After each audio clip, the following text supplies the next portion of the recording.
Assalamu alaikum. In the previous video, we have discussed cobweb theorem theoretically and diagrammatically. Now we are going to discuss cobweb theorem mathematically. So इस पर जाने से पहले हमें ये बात अपने जहन नशीं कर लेनी चाहिए कि जो cobweb theorem है ये बेस्ड कर रहा होता है डायनामिक एनालिसिस पर। डायनामिक एनालिसिस पर, और इसको हम सॉल्व करेंगे थ्रू डिफरेंस इक्वेशंस। सो अब हम ये समझने की कोशिश करेंगे कि कोबेब थ्योरम किस तरीके से ये एक्सप्लेन करता है कि प्राइस जो है वो किस तरीके से इक्विलिब्रियम के साथ कन्वर्ज करेगी या डाइवर्ज करेगी या उसके इर्द गिर्द जो है वो प्राइस घूमती रहेगी। सो उस पर जाने से पहले हमें ये समझ लेने की जरूरत है कि जो यहाँ पर g है ये लेस देन 0 है, while h is greater than 0। ठीक है, इसी तरह c जो है c हमारे पास ग्रेटर देन 0 है, पॉजिटिव है, जबकि जो b है इसका नेगेटिव रिलेशन है, नेगेटिव इसका साइन है, b जो है ये लेस देन 0 है। अब जैसा कि हमने पहले पार्ट 1 में, जिसका लिंक जो है वो डिस्क्रिप्शन में गिवन है, उसमें डिस्कस किया था कि जो सप्लाई होती है, हमने एज्यूम किया था कि जो सप्लाई है वो डिपेंड कर रही है प्रीवियस प्राइस पर। ठीक है, जबकि जो डिमांड है वो डिपेंड कर रही है करंट प्राइसेस पर। अब कोई भी इक्वेशन जिसमें ये इस तरीके से लेग फंक्शन गिवन होगा या टाइम एलिमेंट जो है वो गिवन हो, तो उसको हम डिफरेंस इक्वेशन का नाम देते हैं। हमने ऑलरेडी डिस्कस किया था कि वी एज्यूम्ड कि मार्केट इज क्लियर्ड, यानी मार्केट इज क्लियर्ड का मतलब क्या है कि QDT is equal to QST। ठीक है, अब यहां पर क्या होगा, हम यहां पर इसकी वैल्यूज जो है वो पुट कर देंगे। यहां पर आएगा C plus BPT is equal to QST की वैल्यूज यहां पर लिखेंगे G प्लस HPT माइनस 1। ठीक है जी, अब यहां पर क्या होगा कि जो PT है इसको हम लेफ्ट साइड पर ही रहने देंगे, BPT इसको हम जो ये वाली टर्म है इसको हम लेफ्ट साइड पर ले आएंगे, यानी ये बन जाएगा माइनस HPT माइनस 1। जबकि जो C टर्म है इसको हम राइट साइड पे ले जाएंगे, तो ये G माइनस C बच गया। अब हमें ये जो इसके साथ जो कोफिशिएंट होना चाहिए वो 1 होना चाहिए। अब ये 1 कैसे बनेगा, जब हम बोथ साइड्स को डिवाइड करेंगे b के साथ, यानी dividing both sides by b। ठीक है, अब जब हम b के साथ इसको डिवाइड करेंगे तो ऑब्वियस सी बात है कि जब b को b से डिवाइड करेंगे तो हमारे पास pt बच गया। ठीक है, यहां पर माइनस h अवर b बच गया, पीछे pt माइनस 1 और ये is equal to g minus c over b बच गया। अब ये हमारे पास एक डिफरेंस इक्वेशन बन गई। ठीक है, जिसको हम नाम देते हैं, ये इक्वेशन 1 है। अब हमने जब जनरल सॉल्यूशन फाइंड आउट करना होता है तो उसके दो पार्ट्स होते हैं, यानी एक पार्ट होता है कॉम्प्लीमेंट्री सॉल्यूशन का, एक पार्ट होता है पर्टिकुलर सॉल्यूशन का। यानी अगर हम PT फाइंड आउट करना चाहते हैं तो हमें क्या क्या फाइंड करने पड़ेंगे, P जो कि रिप्रेजेंट कर रहा है पर्टिकुलर सॉल्यूशन को, प्लस PC जो है ये रिप्रेजेंट कर रहा है कॉम्प्लीमेंट्री सॉल्यूशन को। सो सबसे पहले हम इस डिफरेंस इक्वेशन का पर्टिकुलर सॉल्यूशन फाइंड आउट करेंगे। पर्टिकुलर सॉल्यूशन जो है, पर्टिकुलर सॉल्यूशन, ठीक है, जिसको हम डिनोट करते हैं पी से, ठीक है। अब यहां पर क्या होगा कि हम पी टी को लेट कर देंगे किसी भी कांस्टेंट से, यानी हम लेट कर देते हैं कि पी टी जो है वो इक्वल है के, ठीक है। अब पी टी माइनस वन फिर किस इक्वल होगा, क्योंकि इसमें टाइम एलिमेंट गिवन नहीं है, ये कांस्टेंट है, तो टाइम एलिमेंट जब इसमें गिवन नहीं है तो ये भी के बन जाएगा, ठीक है जी। अब यहां पर ये दोनों वैल्यूज जो हैं, यानी पी टी को इधर के पुट कर दिया, पी टी माइनस वन की जगह के पुट कर दिया, यानी अब हमारे पास कुछ इस तरीके से हम यहां पर जो है वैल्यूज पुट कर देंगे, यानी let a and this is b, substituting a and b in equation, this is 1 in 1।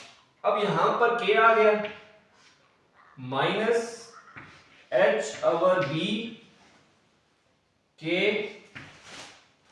Is equals to g minus c over ये b आ गया। अब यहां पर हम k को कॉमन निकालेंगे, ठीक है, k कॉमन निकल गया, पीछे क्या बचा हमारे पास 1 minus h over b is equals to g minus c over b, ठीक है। अब यहां पर इसको हम फर्दर सॉल्व करेंगे, कैल्शियम लेते हैं b minus h over b is equals to g minus c over b। अब हम इसकी क्रॉस मल्टीप्लिकेशन जब करेंगे तो यहां पर जो b है ये b से कैंसिल हो जाएगा, पीछे हमारे पास टर्म्स क्या बची, k is equals to g minus c over b minus h। So particular solution is PP is G minus C over B minus H। तो ये हमारे पास पर्टिकुलर सॉल्यूशन जो है वो आ गया। अब हम कॉम्प्लीमेंट्री सॉल्यूशन जो है वो फाइंड आउट करेंगे। कॉम्प्लीमेंट्री सॉल्यूशन जिसको हम रिप्रेजेंट करते हैं PC से, ठीक है।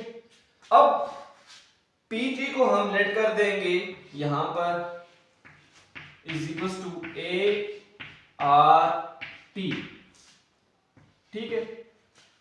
तो PT माइनस वन किस इक्वल हो जाएगा, अब चूंकि यहां पर टाइम एलिमेंट जो है वो गिवन है तो यहां पर A R T minus one हो गया, ठीक है। अब इसको फर्दर सॉल्व जब हम करेंगे तो A R T into r minus one, मजीद सॉल्व करते हैं a r t, ये चूंकि इनवर्स साइन है तो ये नीचे आ जाएगा, r बन गया। अब हम क्या करेंगे, कॉम्प्लीमेंट्री सॉल्यूशन को जब भी हम सॉल्व करेंगे तो ये जो टर्म होगी इसको हम जीरो के इक्वल लेट कर देंगे, यानी ये बन जाएगा P T minus H over B, P T minus one is equal to zero. अब यहां पर हम ये जो वैल्यूज हैं इनको यहां पर सब्स्टिट्यूट कर देंगे। Let's say this is A, we are substituting these values here. तो यहां पर जो पी टी है किस इक्वल है, A R T minus H over B. अब पी टी माइनस वन हमारे पास इक्वल है A R T over R is equal to zero. अब यहां पर हमारे पास ए आर टी जो है ये कॉमन निकल गया, ठीक है। पीछे क्या बचा, one minus H over B is equal to 0। अब कोई भी टर्म जो 0 से मतलब कि 0 किसी भी टर्म से जब डिवाइड होगा तो आंसर जो है वो 0 ही आएगा। अब लेट्स से कि 0 divided by A R T जब हम करेंगे तो ये 0 ही आएगा। तो इस वजह से ये जो टर्म है ये एलिमिनेट हो जाएगी। पीछे क्या बच जाएगा 1 minus h over b, sorry यहां पर आर बी है हमारे पास, ठीक है, over b r is equal to 0। अब बी इसको उस साइड ले गए, 1 is equal to h over b r. जब हम क्रॉस मल्टीप्लिकेशन करेंगे तो आर किसकी इक्वल आ जाएगा, एच अवर बी। अब ये जो चीज है इसको हम जब यहां पर पुट करेंगे तो हमारे पास कॉम्प्लीमेंट्री सॉल्यूशन जो है वो आ जाएगा, यानी पी सी जो है हमारे पास किसकी वैल्यू आ गया, A H over B into T. ये हमारे पास कॉम्प्लीमेंट्री सॉल्यूशन आ गया। सो हमने जनरल सॉल्यूशन जो है वो फाइंड आउट कर लिया। किस तरीके से फाइंड आउट किया कि जो पर्टिकुलर सॉल्यूशन यानी ये और जो हमारे पास कॉम्प्लीमेंट्री सॉल्यूशन था ये, हमने इनको जब सम किया इनका तो हमारे पास जनरल सॉल्यूशन आ गया। अब हमने जब डेफिनेट सॉल्यूशन या इस आर्बिट्रेरी कांस्टेंट को खत्म करना हो तो हम t को इक्वल कर देंगे 0 के, यानी हमने डेफिनेट सॉल्यूशन फाइंड आउट करना है। तो let t is equal to 0, ठीक है। अब जब t 0 के इक्वल हो जाएगा तो ये p 0 हो गया, is equal to a h over b की power 0 plus g minus c over b minus h आ गया। अब कोई भी टर्म जिसकी पावर 0 हो तो वो किसकी इक्वल होती है, 1 की इक्वल हो जाएगी, यानी ये जो टर्म है ये 1 की इक्वल होगी। तो p 0 is equal to a into 1 plus g minus c over b minus h। अब हमने चूंकि a फाइंड आउट करना है तो ये जो टर्म होगी इसको हम लेफ्ट हैंड साइड पे ले आएंगे। तो p0 is equal minus g minus c over b minus h is equal to a आ गया। तो डेफिनेट सॉल्यूशन हमारे पास क्या निकल आया, p definite solution is equals to P0, definite solution यहां पर लिख लेते हैं, PT is equals to P0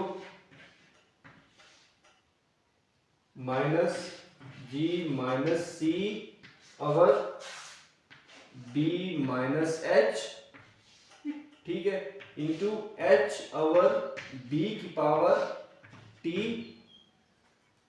plus particular solution जो है वो क्या है, g minus c over b minus h, ठीक है।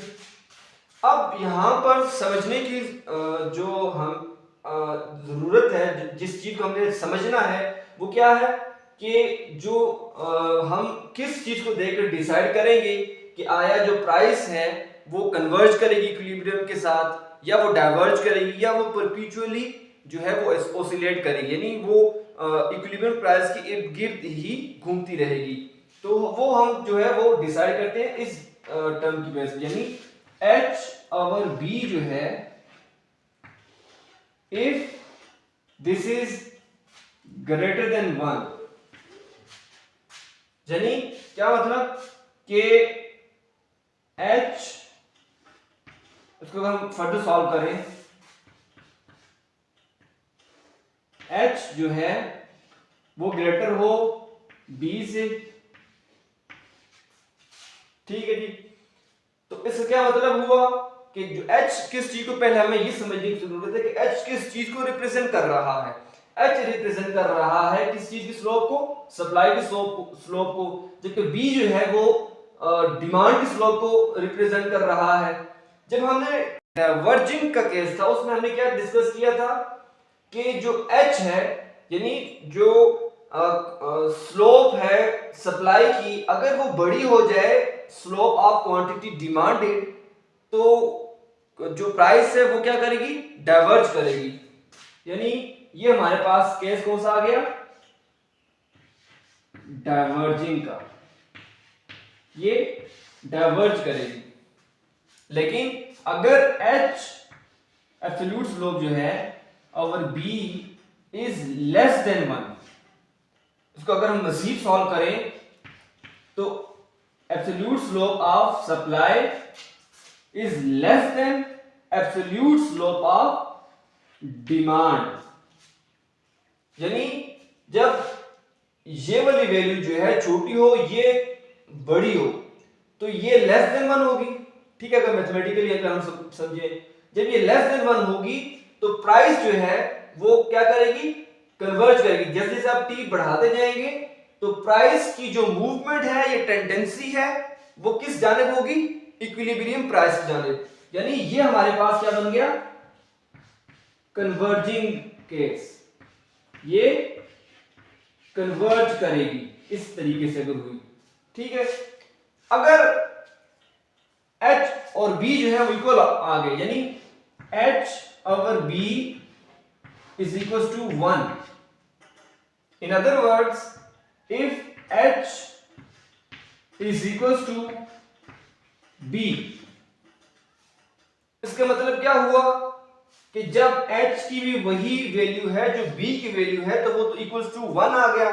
अब बेशक आप t को बढ़ाते रहे, जब एक चीज की पावर ही 1 है तो t टाइम एलिमेंट आप जितना बढ़ाते जाएंगे उस पर तो कोई इफेक्ट नहीं पड़ा, वो 1 तो 1 ही रहेगा, तो इसमें भी कोई चेंजेस नहीं आएंगे। यानी ये परपीचुअल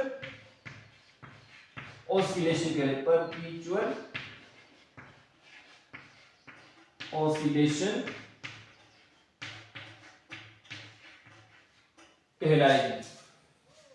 सो that's all for today.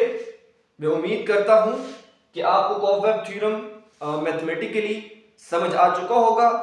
Thank you very much for watching the video. Allah Hafiz.